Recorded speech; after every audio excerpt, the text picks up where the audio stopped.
आइए देखते हैं संत कवि कबीरदास जी द्वारा रचित पद युग्म का मूल भाव क्या है।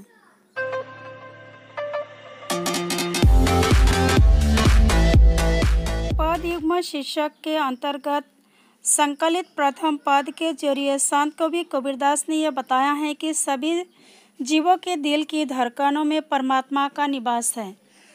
प्रथम पद के माध्यम से संत कवि कबीरदास जी ने ये बताया है कि सभी जीवों के दिल की धड़कनों में परमात्मा का निवास है। दिल की धड़कन मतलब सांस में।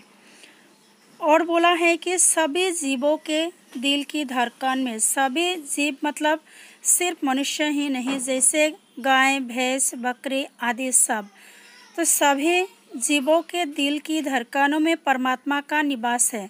हमारे आराध्य प्रभु हमारे हृदय रूपी किले में बसते हैं। हमारे आराध्य प्रभु जिनको हम लोग मानते हैं वे हमारे हृदय रूपी घर में बसते हैं, रहते हैं। अतः उन्हें बलि विधान के जरिए या अलग अलग तीर्थ स्थानों में अथवा क्रिया, कर्म, योग, वैराग्य आदि के माध्यम से अन्यत्र खोजने की आवश्यकता नहीं है। तो इसमें क्या बोला है, भगवान को या आराध्य प्रभु को बलि विधान के माध्यम से खोजने की ज़रूरत नहीं है।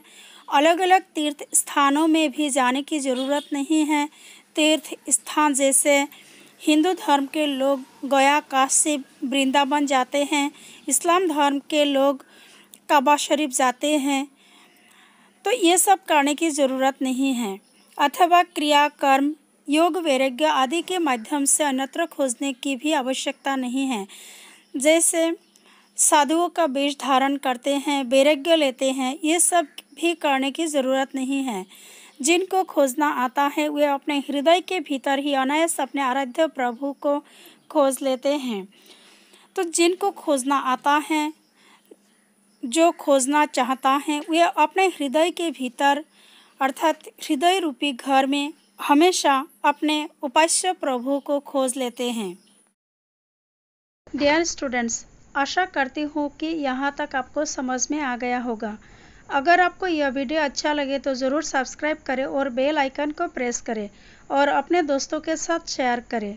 तो आइए स्टूडेंट्स, द्वितीय भाग शुरू करते हैं। द्वितीय पद में तत्वदर्शी कवि कबीरदास ने आत्मानुभव के धरातल पर विविध धर्म संप्रदायों में प्रचलित बाहरी आचार अनुष्ठानों की तीव्र आलोचना की है।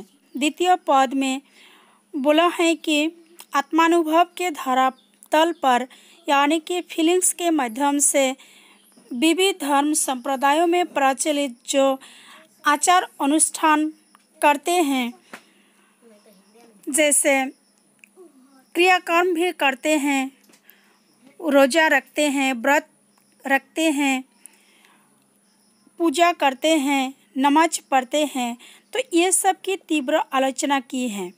तत्वबोध के अभाव में सब प्रकार की धार्मिक गतिविधियां सिर्फ दिखावे भर रह जाती हैं और उनसे किसी भी प्रकार का आध्यात्मिक लाभ नहीं होता है।